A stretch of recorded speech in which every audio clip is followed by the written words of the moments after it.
জুনে হবে সাফ চ্যাম্পিয়নশিপ। প্রথমবার হোম অ্যান্ড অ্যাওয়ে ফরম্যাটে আয়োজনের লক্ষ্য সাফের, তবে নির্বাহী সভায় সেটি চূড়ান্ত হয়নি। এছাড়া প্রথমবারের মতো ক্লাব চ্যাম্পিয়নশিপের অনুমোদন মিলেছে। মেয়েদের ক্লাব টুর্নামেন্টের যাত্রা শুরু হচ্ছে এবছর, আর ছেলেদেরটা 2026 সালে। গত অক্টোবরে বাফুফেতে শেষ হয় কাজী সালাউদ্দিনের রাজত্ব। প্রায় আড়াই মাস পর ফুটবলের কোনো কার্যক্রমে দেখা গেল তাকে নেপালের কাঠমান্ডুতে সাউথ এশিয়ান ফুটবল ফেডারেশনের সভায়। সালাউদ্দিনের নেতৃত্বে সাফের নির্বাহী কমিটির সভায় বেশ কিছু সিদ্ধান্ত হয়েছে।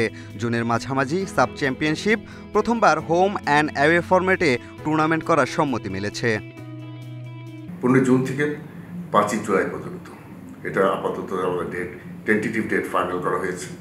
আমরা খুব শীঘ্রই এই মাসের মধ্যে সবগুলো চ্যান্সেলের সাথে কথা বলে হোম অর অ্যাওয়ে বেসিসে এই টুর্নামেন্টটা শুরু করব। ইন কেস যদি কোনো সমস্যা হয় যে হোম অর অ্যাওয়েতে এই বছরে যদি কোনো কারণে না হয়, তাহলে এটা সেন্ট্রালাইজ টুর্নামেন্ট হবে। তবে আমাদের আশা হচ্ছে যে হোম অর অ্যাওয়ে করার জন্য, এবং আমরা সেভাবে প্রস্তুতি নিচ্ছি। বহুল প্রতীক্ষিত ক্লাব চ্যাম্পিয়নশিপ হবে আগামী বছর থেকে। নারীদের ক্লাব টুর্নামেন্ট অবশ্য এবছরই শুরু হতে যাচ্ছে, তবে সূচি চূড়ান্ত হয়নি। সাফ ক্লাব কম্পিটিশন 2026 থেকে শুরু হবে।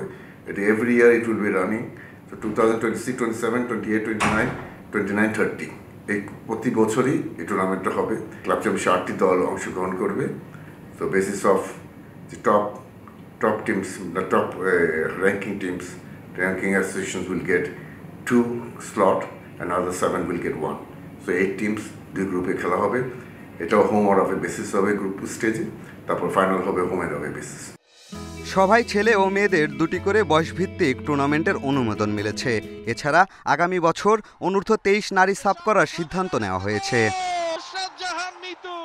পিয়াস সাহা, ইন্ডিপেন্ডেন্ট নিউজ।